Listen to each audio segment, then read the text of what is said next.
If you wanted to go buy a put option on Barclays Bank, and you don't own Barclays Bank, you can go do it. And you've been able to do that for 40-plus years? Okay, but let's look at a different market. Has that caused any problems? You can't buy insurance on somebody else's house. The whole point of insurance is a protection. And the reason people get exercised about it is that they believe that it's responsible for exacerbating market falls and for increasing volatility. Yeah, let's go over that. You know, I hear your hostility on the other line, so it's very important to understand one thing. Let's look at Greece.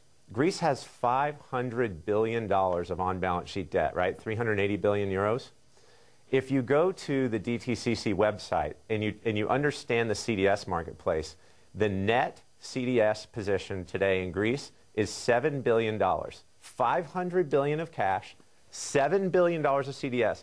And by the way, guess who owns more than half of the $7 billion? The Greek banks own it themselves. So when you saw Merkel and Sarkozy and you saw Lagarde back when she was the finance minister of France, if you remember on the very front end of this back in the 2010, they were on a warpath about CDS. And then all of a sudden they stopped.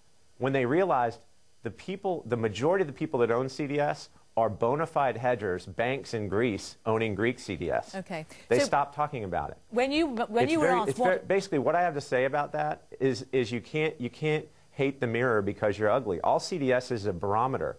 Okay. Of the relative health of that marketplace. Let's move on to what you said to your mother, because when your mother said, "Where should I put my money?" You're reported as saying into guns and gold. Why guns and gold? I mean, as you know, it's a euphemism. I think if you have world governments, look at the U.S. Federal Reserve's balance sheet is now $3 trillion. We have created $3 trillion out of thin air. Pre-crisis, we only had $1.8 trillion of base money supply of M1. We only had about $1 trillion of equity in the U.S. banking system. We had about $14.5 trillion of assets, $1 trillion of equity. We now have created $3 trillion out of thin air. The ECB's balance sheet, $3 trillion as well via repo. So we've created, literally, between the U.S. and Europe, we've created $6 trillion out of thin air. Why on earth would you want to own paper currency today? Okay, so again, which is why we've only got a few minutes. So I just want to explain. It's why you've bought gold bullion. It's why you have gold bars sitting in a vault. Yeah, I mean, look, buying gold is just buying a put against the idiocy of the political cycle. Okay, what about the other bit of the advice? Guns. Is that because you fear social unrest as a result of what's going on? Yeah, I think if you look through history and you understand through history when debt levels, aggregate debt levels in various countries globally get to levels, by the way, where we are today is the largest level of peacetime debt in world history. Typically, throughout history, countries would deficit spend going into wars to get debt levels to where they are today, and to the victor go the spoils, and to the loser goes defeat and default. The problem is today is if we're right about this global sovereign restructuring coming, what's likely to happen? It's likely to at least rupture the social fabric of the world, like you're seeing actually throughout the world today. I think it will be a more dangerous place for the next several years. It's not the end of the world. It just means it's going to be less socially cohesive. You are reported as having bought a sort of very large fort in Texas and having an arsenal of weaponry there. Is that because you fear what could happen? No, I mean, this is hyperbole. You know, I bought a share in a fort in Texas, and it's not a fort, it's a ranch. Everyone in Texas goes to ranches on the weekends. And, you know, I support the troops from both the U.S. and NATO when they get wounded. That is where I spend my philanthropic capital, giving to those that have risked their lives for both of our countries. And so these reports get all... in my opinion, get built on one another. One other thing you have been quoted on is the suggestion that actually we're going through this because it's atonement for past profligacy. It is. I mean, you have to realize capitalism without bankruptcy is like Christianity without hell. Right? You have to have atonement for the ridiculous levels of spending that both the U.S. and Europe have gone through.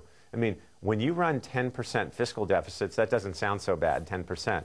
But when your government revenues are 16% of GDP, right, you're almost spending twice what you make. the spending idiocy of the world is going to catch up to itself, and that's where we are today. Kyle Bass, thank you very much. Yeah.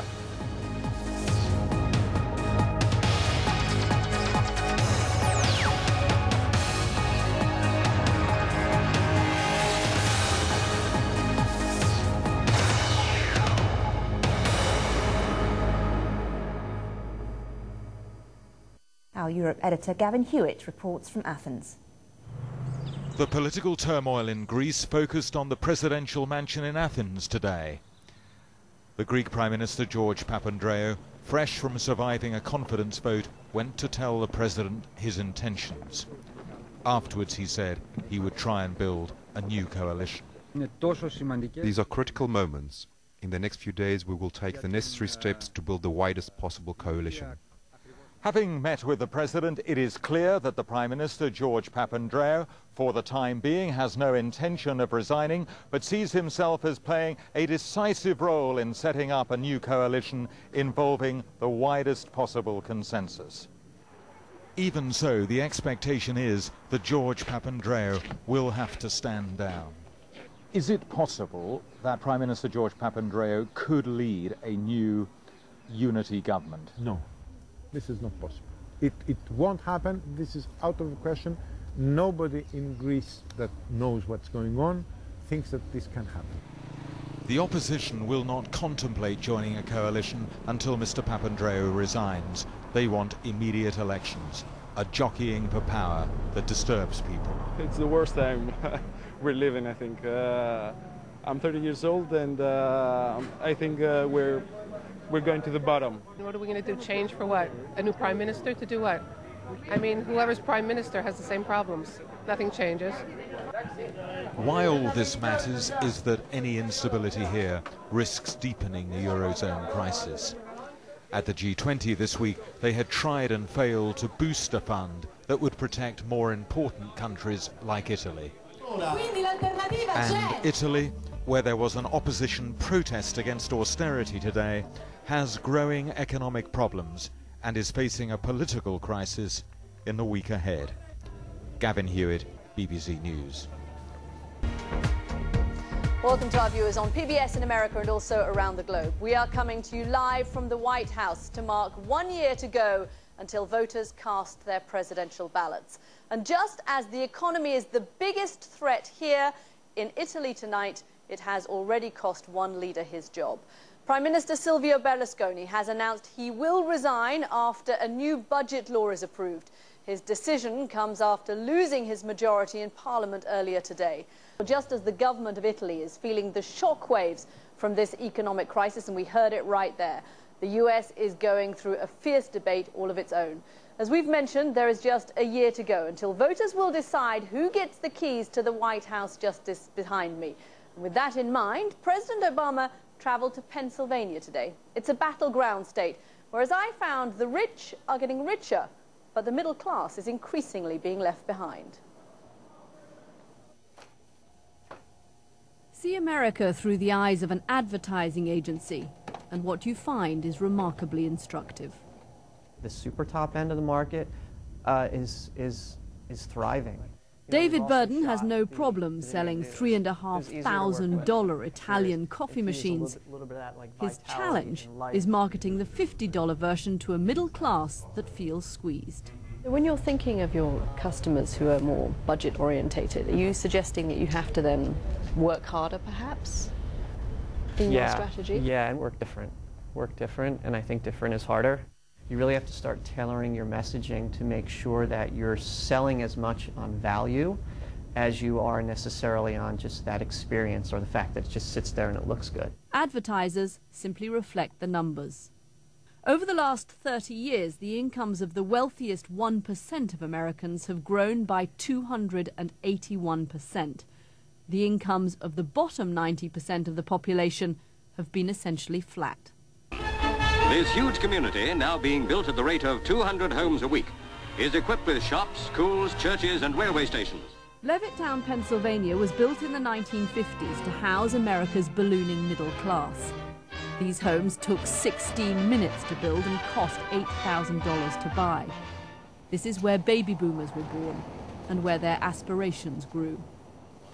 Rich and Jennifer Kukuris squeeze 5 children into their modest Levitt townhome.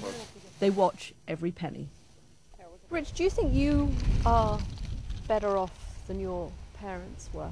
No, I think we've gone a step backwards. I mean, again, I can't complain about where I'm working at. Right now I'm making a good wage, but you know, you definitely need overtime to live in the area. The prices are going up, so you can't rely on just the 40-hour pay all the time to make sure that everything's taken care of like you used to be able to. My dad worked at the mill. We had a comfortable lifestyle. Like we weren't, you know, we weren't wealthy, but we had a nice, comfortable lifestyle. And I see the difference. I mean, he's working more hours than my father ever did.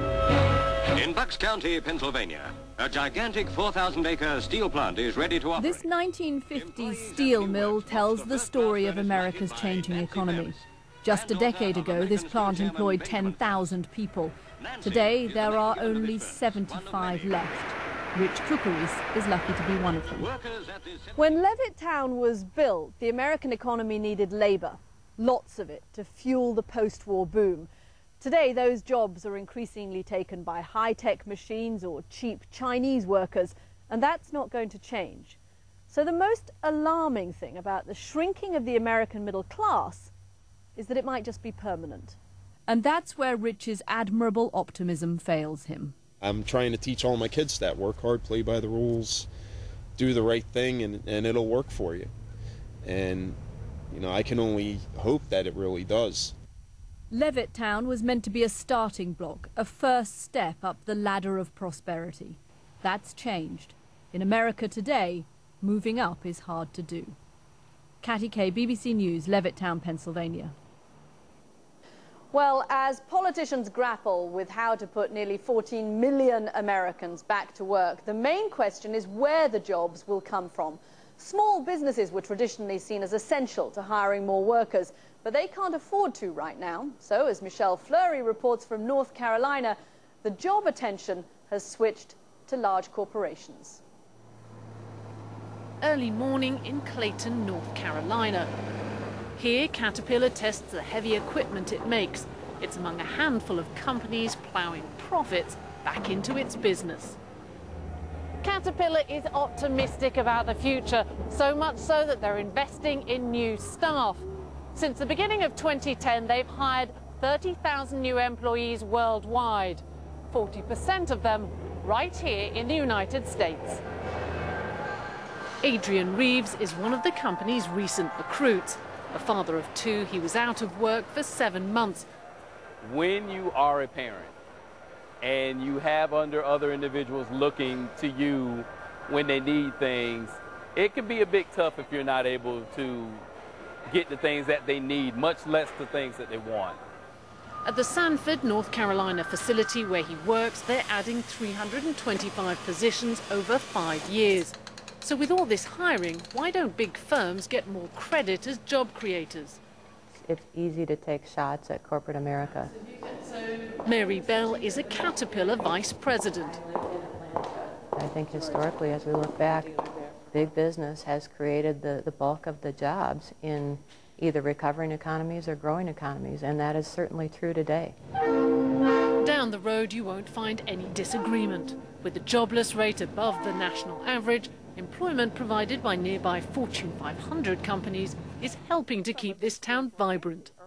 Instead of it being a ghost town, we have stores that are open for business. We have jobs that have been created here. America likes the romance of the small company owner making good. In reality, what's needed is hiring by large companies and a stronger economic pulse. Michelle Fleury, BBC News, Sanford, North Carolina. Hello there. Italy's longest-serving post-war leader, the 75-year-old billionaire businessman Silvio Berlusconi, has stepped down as Prime Minister. It came just hours after Parliament in Rome passed emergency measures aimed at restoring confidence in the country's economy. As he arrived at the presidential palace, Mr. Berlusconi was jeered and heckled by a crowd of thousands. A short time later, a presidential official gave this announcement of his resignation. Presidente della Repubblica Giorgio Napolitano ha ricevuto oggi alle ore 21 al Palazzo. The President of the Republic, Giorgio Napolitano, has received today at 2100 at the Quirinale Palace the President of the Council of Ministers, Silvio Berlusconi, who has submitted his resignation following the end of parliamentary procedures to approve the stability law and the state budget. The President of the Republic, in thanking him for his cooperation, has reserved the right to make a final decision and has invited the outgoing government to stay in charge to deal with current matters. The head of state will start consultations tomorrow. Thank you for your attention. Good evening. Buonasera. The BBC's Christian Fraser witnessed the momentous political events in Rome. A Prime Minister unceasingly optimistic, almost incapable, it seemed, of telling his people how dire it had all become. But tonight, as Silvio Berlusconi arrived at the presidential palace to tender his resignation, there was no longer room for optimism. The boos and whistles would tell him Italy has had enough. Outside Palazzo Chigi, where the Prime Minister had just held his last cabinet meeting, there were hundreds lining the barriers. Resign, they chanted. Italy is the world's 7th biggest economy, and yet surveys suggest it's now easier to do business in Mongolia and Zambia. The MPs who dared to walk among the crowds this evening were pushed and heckled. No doubt who the people and the opposition hold responsible. It's over. For some MPs, it's the end of a long wait. Tomorrow, the President will give the position to someone else, said Mr. Rutelli, someone with a top international profile. His name is Mario Monti, a widely respected professor of economics who will head a cross-party technocrat government. Though judging from the rowdy closing scenes in Parliament today, where the government's austerity bill was finally approved, it is hard to imagine the main centre-right and centre-left parties working together. Mr. Berlusconi remains the leader of his party, a force behind the scenes, and today, in his first face-to-face meeting with Mr. Monti, was busy setting out his terms.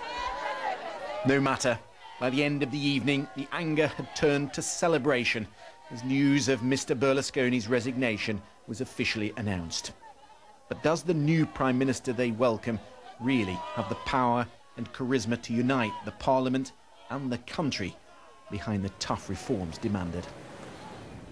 Now to the Asia-Pacific Summit in Hawaii, where President Obama has said 9 Pacific nations have agreed on the broad outline of a new trade agreement to be called the Trans-Pacific Partnership. The plan is being viewed as a way of increasing trade in the region at a time when the economic turbulence in Europe is seen as holding back global recovery. As islanders, the people of Hawaii often distance themselves from the rest of the United States. But when the leaders of the most important nations in the Pacific Rim are on their doorstep, protesters in Honolulu join forces with their compatriots on Wall Street.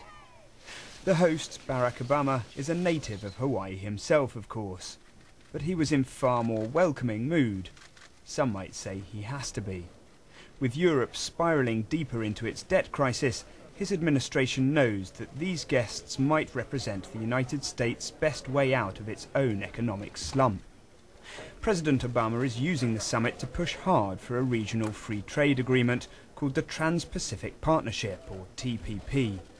9 nations are currently agreed in principle, including Australia, Chile and Vietnam, representing a market of more than 500 million consumers.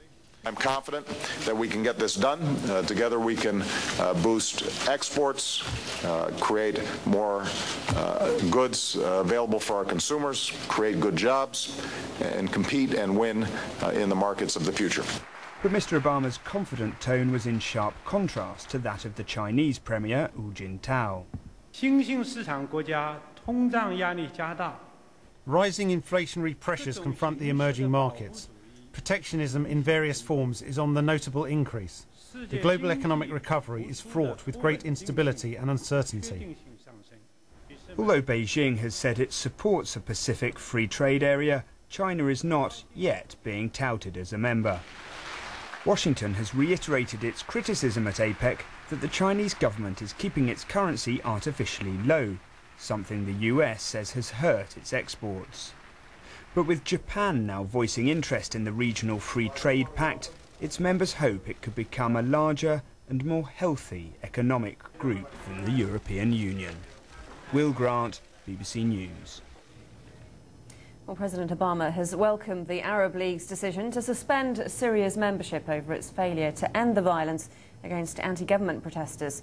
The League, which met in Cairo on Saturday, is also set to impose economic and political sanctions on the country. Syria has called the decision illegal.